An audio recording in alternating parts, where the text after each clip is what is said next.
este minuto la situación económica del país llevaba mucho tiempo con debilidades bien grandes.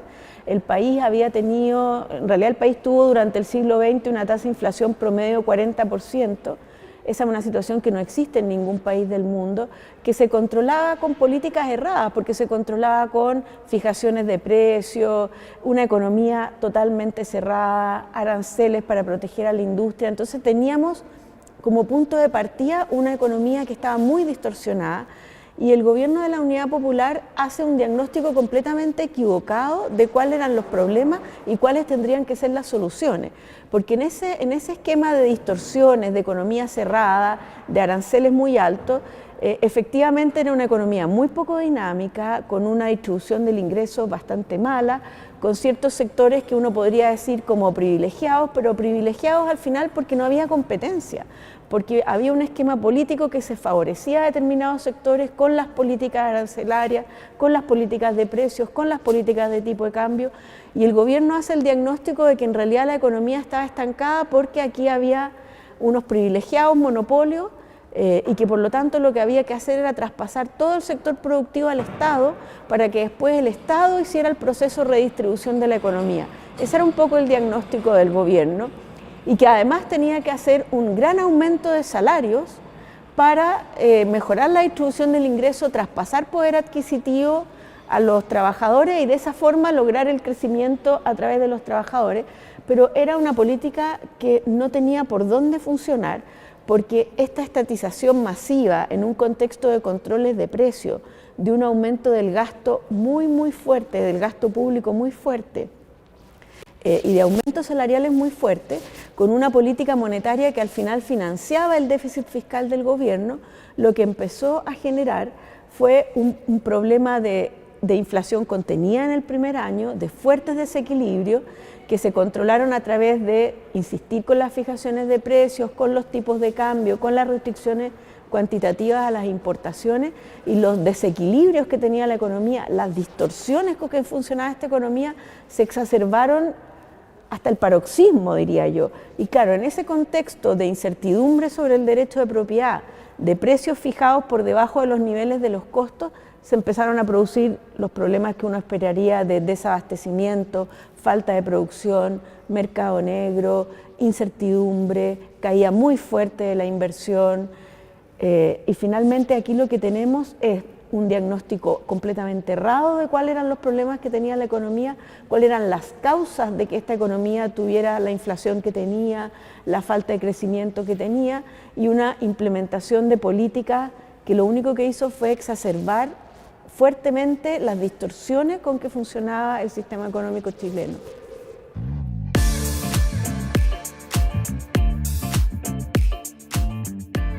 Bueno, es que aquí lo que uno habla es de un populismo muy significativo durante el primer año, y de alguna manera podríamos hacer el símil con lo que ocurrió en Chile el año 2021, con los retiros de los fondos de pensiones y con el ingreso familiar garantizado. Es decir, una gran inyección de liquidez en la economía que por supuesto genera un efecto de corto plazo muy beneficioso. El gobierno de la Unidad Popular lo que hizo en su primer año fue un aumento muy significativo del gasto público, un aumento además muy importante del salario mínimo. El salario mínimo lo reajustó en un 50%, y esto en un contexto en que se puso tremendamente estricto con los controles de precios.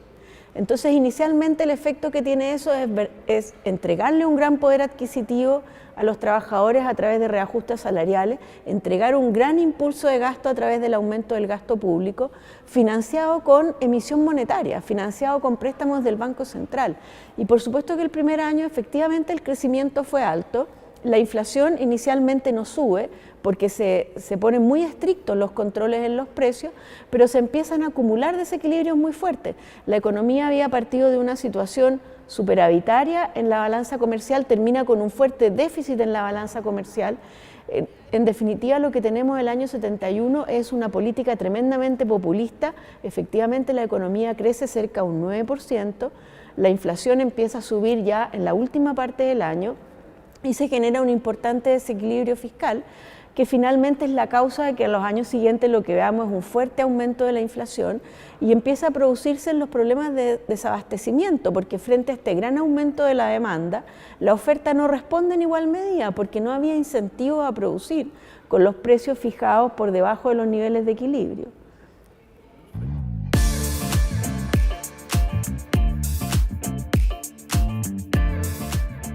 Bueno, aquí probablemente hay factores políticos y hay factores económicos. Lo que uno tiene desde el punto de vista económico, y si uno lo analiza bien estrictamente, analicemos oferta y analicemos demanda, que es la forma como uno suele analizar la economía. ¿Qué ocurre por el lado de la oferta? Por el lado de la oferta tenemos empresas a las que les fijan los precios y en las que además existe un riesgo enorme de estatización de la empresa.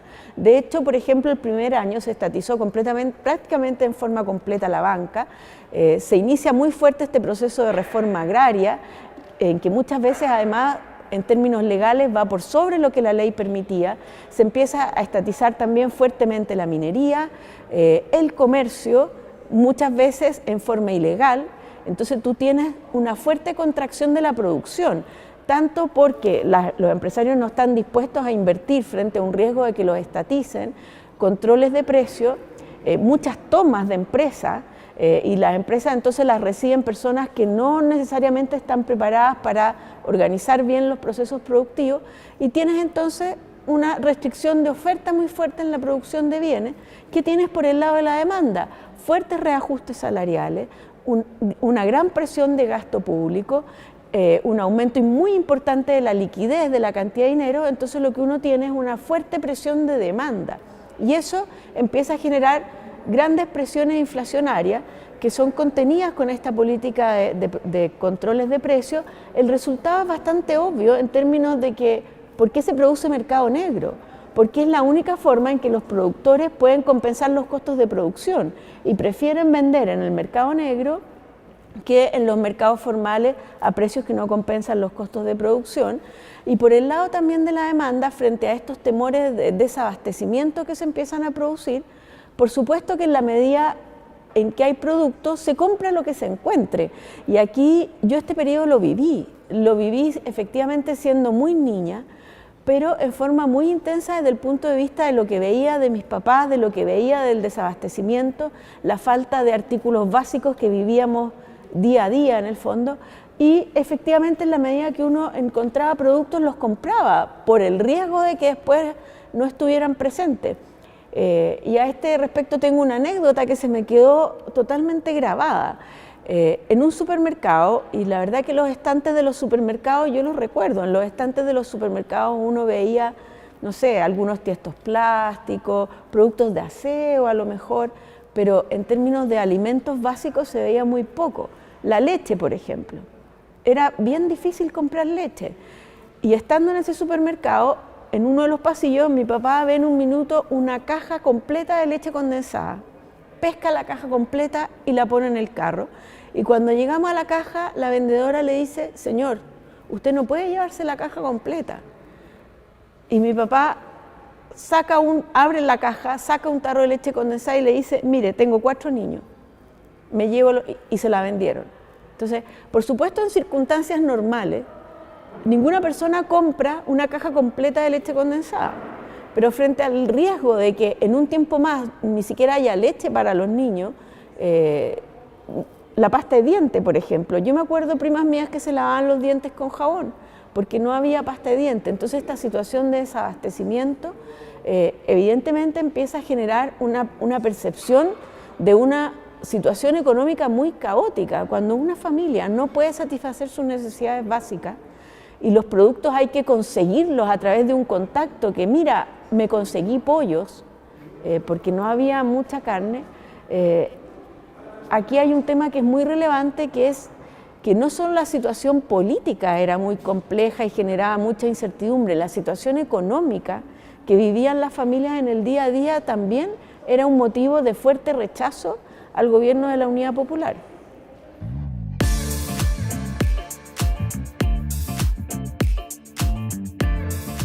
A ver, la inflación se mide, y efectivamente el año 73 la inflación que se medía fue 500%, un poco más de 500%. Ahora, esta es la inflación de los precios oficiales, de los precios fijados por la DIRINCO, porque esa es la que se mide normalmente. Probablemente si uno considera cuál era el aumento de los precios de los bienes en los mercados negros, que no hay ningún registro de un precio en un mercado negro, porque por definición son precios en los que hay una negociación particular entre el vendedor y el comprador, probablemente la inflación era mucho más alta que eso.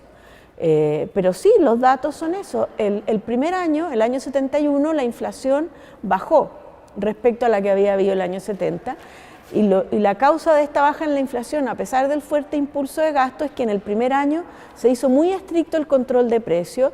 El hecho de que las empresas, por ejemplo, no respetaran los precios fijados podía ser usado en su contra como una forma de expropiar la empresa, y por lo tanto efectivamente en el primer año los controles de precios fueron efectivos.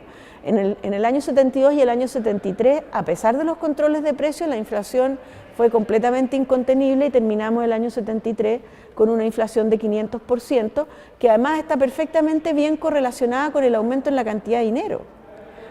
Porque mucho se ha dicho que estos aumentos de precios se explicaban por el acaparamiento, y la verdad que por supuesto que no puede ser esa la causa, si es cosa de ver lo que pasó con la cantidad de dinero en ese periodo, y la cantidad de dinero también aumentaba en esas cifras, se multiplicaba por 6 veces, entonces es inevitable que en una circunstancia así suba la inflación. Probablemente en el único elemento en que la teoría macroeconómica hay consenso pleno es que frente a aumentos persistentes y crecientes de la cantidad de dinero en la economía, va a subir el nivel de precio en la economía. Y si uno analiza la correlación que hay entre la cantidad de dinero y la inflación en ese periodo, es muy alta. O sea, aquí la inflación se explicó por el problema monetario. ¿Por qué aumentaba tan fuerte la cantidad de dinero en la economía? Y la causa inicial es el déficit fiscal. El exceso de gasto sobre los ingresos fiscales que se financiaban con préstamos del Banco Central. O sea, es el típico caso de populismo en el financiamiento del gasto público. Es lo que uno ha visto en todos estos años que ocurre en Venezuela. El gasto público se financia con emisión de dinero.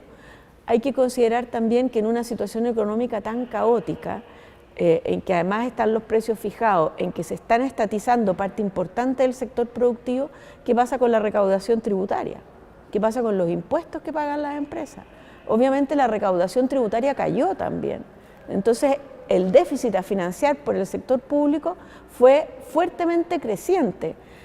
Las empresas que se iban estatizando y que se tomaba el control de esas empresas, y por supuesto las empresas se trataban de administrar con criterios redistributivos, entonces se reajustaban los sueldos de los trabajadores, pero no subían los precios para vender a precios más bajos. Y por supuesto esas empresas empezaron a generar déficit también en sus resultados, que también eran financiados por el fisco. Entonces cuando uno habla del año 73, el déficit fiscal, el déficit del sector público, considerando al gobierno central y considerando a las empresas estatizadas, estamos hablando de una cifra en torno a 30% del PIB, 30% del PIB de déficit. Entonces cuando uno dice, ¿y por qué hay una inflación tan alta? Mira las cuentas fiscales y mira cómo se financia el déficit. Esto es prácticamente teoría macroeconómica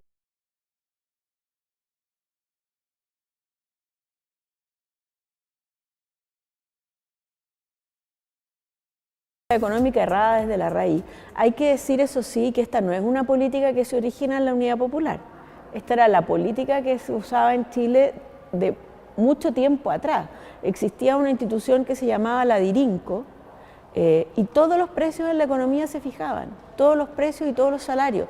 Había lo que se llamaba estas negociaciones tripartitas entre las empresas, los trabajadores y el Estado, en que los trabajadores pedían reajustes salariales y el gobierno otorgaba esos reajustes salariales. ¿Qué hacían las empresas entonces? Llevaban sus planillas de costo, y estas negociaciones eran así, llevaban sus planillas de costo y les mostraban a los agentes del Estado, oiga, mire mis costos, usted me tiene que reajustar los precios. Y efectivamente los precios se iban reajustando. Entonces aquí era una situación bien particular la que funcionaba en Chile, porque uno podría decir, mira, los trabajadores estaban contentos porque lograban sus reajustes de salario. las grandes empresas que también negociaban se quedaban contentas porque decían, bueno, logré que me reajustaran los precios a los niveles que yo necesitaba por los costos. Esto en un contexto de una economía cerrada, en que no existía la facilidad que alguien dijera, uy, los precios de los bienes son altísimos, voy a importar. No, porque había fuertes aranceles y además había restricciones cuantitativas, había tipos de cambio múltiples. Para las importaciones los tipos de cambio eran mucho más altos que, por ejemplo, para las exportaciones de cobre. Entonces, ¿quién pagaba el costo de estas malas políticas económicas? Los consumidores, que consumían productos caros, en que no había competencia y productos de mala calidad.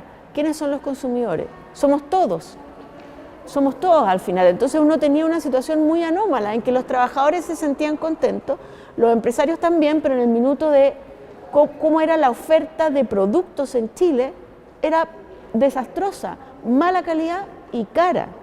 Y los consumidores nunca tenían el poder para organizarse y decir, aquí lo que hay que hacer es que hay que abrir la economía y dejar que se compita y dejar los precios libres, Esto existía desde antes, esto no es algo que implementó el gobierno de la Unidad Popular, pero lo exacerbó hasta el límite, porque estableció reajustes salariales que eran completamente inviables para las empresas y para tratar de frenar la presión inflacionaria, los precios los dejó fijos.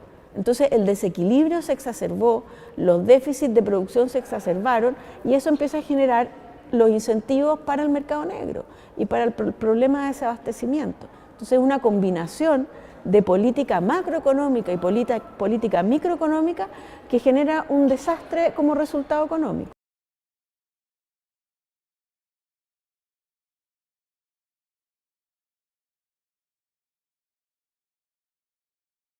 Bastante rápido. ¿Y cómo lo logró el gobierno? El gobierno ofreció comprar las acciones de los bancos privados y finalmente los dueños de los bancos en su gran mayoría vendieron frente a la amenaza de que se los acusara políticamente, por ejemplo, de estar frenando el crédito, de no estar cumpliendo con lo que la política en ese minuto mandaba, que era entregarle crédito a las empresas que se estaban estatizando. Entonces la estatización de la banca también fue un proceso bastante rápido. Ahora, también hay que considerar que esto era un problema que venía de antes. En Chile había banca privada, siempre había habido, pero las tasas de interés también se fijaban. Ese era otro precio que se fijaba en Chile y normalmente la tasa de interés se fijaba por debajo de la inflación, lo que significaba tasas de interés reales negativas y en ese sentido endeudarse era tremendamente buen negocio. Y por lo tanto había un exceso de demanda de crédito y el crédito se asignaba no por criterios de mercado, sino que por favores también. Entonces era también un sistema financiero tremendamente distorsionado. Esa distorsión se exacerbó bajo el gobierno de la Unidad Popular, porque también como una manera de generar un estímulo a la actividad económica, las tasas de interés quedaron todavía más alejadas de la inflación y el crédito lo empezaron a manejar bancos controlados por el Estado. Entonces al final era todo el sistema productivo y financiero de la economía con el criterio de generar un impulso muy de corto plazo, pero que finalmente termina en una situación caótica porque las empresas, no hay suficiente crédito, no hay suficiente ahorro, ¿quién va a querer ahorrar en esas circunstancias?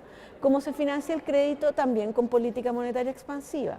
Entonces, todos estos desequilibrios y este mal manejo de la economía, y por eso yo hablaba al principio de que aquí hubo un muy mal diagnóstico de los problemas que tenía la economía, porque se decía, es que aquí son unas empresas oligopólicas, monopólicas, que no entregan crédito o que no producen, entonces lo que tenemos que hacer es que el Estado se apropie de todas las empresas y todos los bancos para que empiece a dinamizar la economía.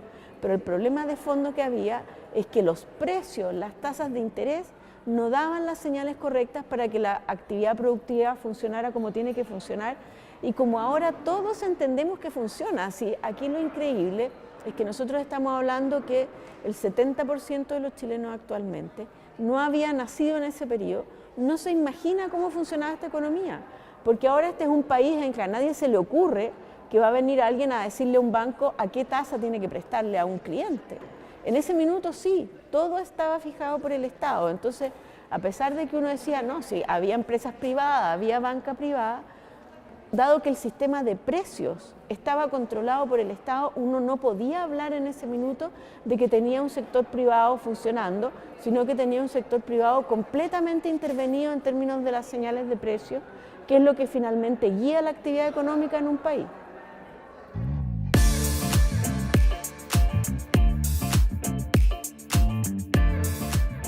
Yo creo que es una política que hay que evitar. La nacionalización del cobre es una política que hay que evitar a toda costa. La nacionalización de los recursos productivos no es una buena política. En ese periodo, además, la forma que se implementó fue tremendamente dañina, porque ya en el gobierno de Eduardo Frei se había chilenizado la gran minería. El Estado había adquirido el 51% de las empresas mineras que eran propiedad principalmente de empresas norteamericanas. Se había estatizado y se había pagado probablemente un precio que podría haber sido considerado bajo, pero por lo menos dentro de un proceso que uno podría considerar un proceso más normal, en el sentido de que yo adquiero la propiedad, adquiero el control de esas empresas, el 51% a cambio de un precio.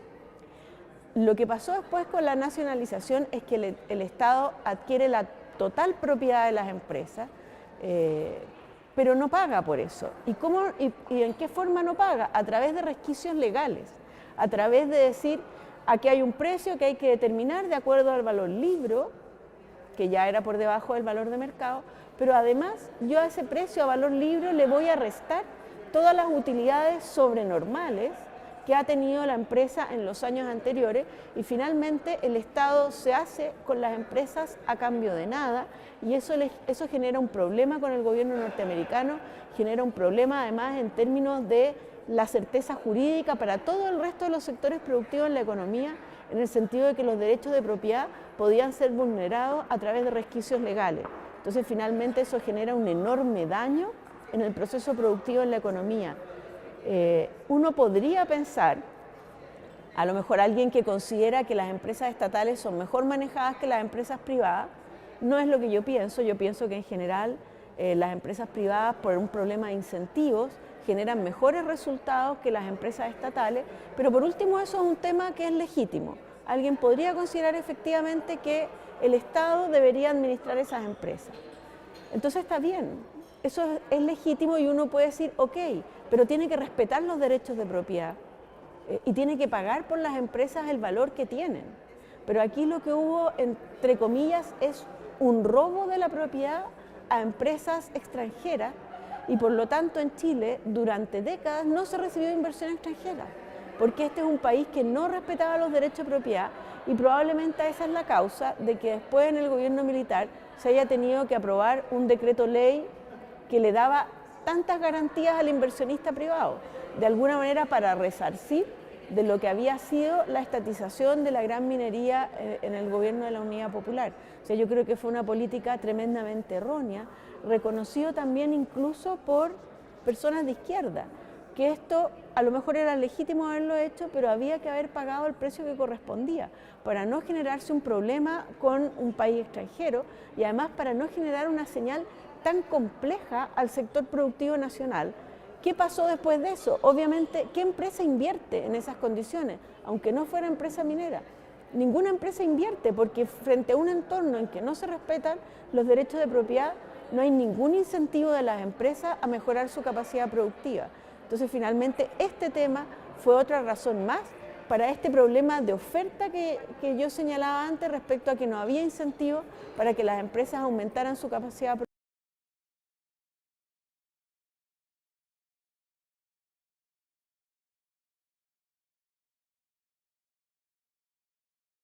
Propiedad está altamente correlacionado con el desarrollo económico de los países. La correlación es altísima entre el respeto a los derechos de propiedad y el desarrollo económico.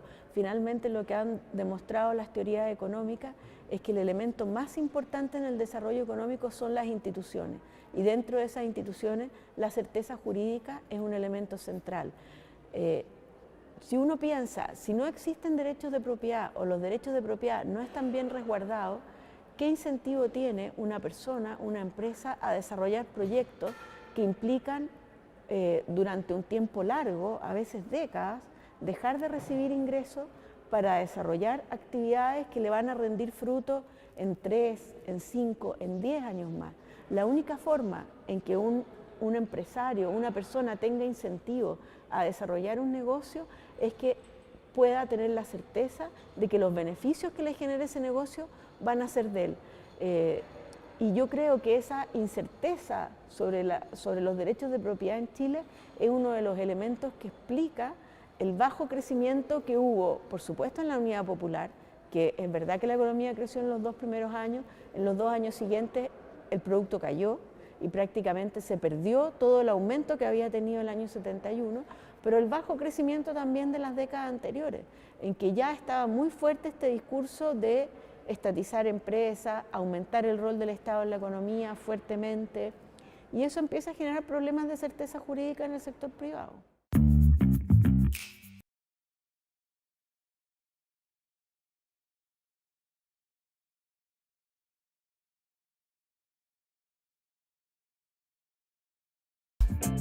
Hola, soy Álvaro Iriarte, director de contenidos del Instituto Res Publica. Estamos compartiendo contigo las entrevistas completas que dieron forma a nuestro documental Chile, 1970-1973, Crisis y muerte de la democracia. Si aún no lo has visto, te invito a hacer clic aquí. Comparte este contenido a quien creas que le puede interesar y dale like si te gustó. Suscríbete a nuestro canal y activa las notificaciones para estar atento a las próximas entrevistas públicas, especial 50 años, y a todo el contenido que está por venir y en el que hemos estado trabajando. Síguenos.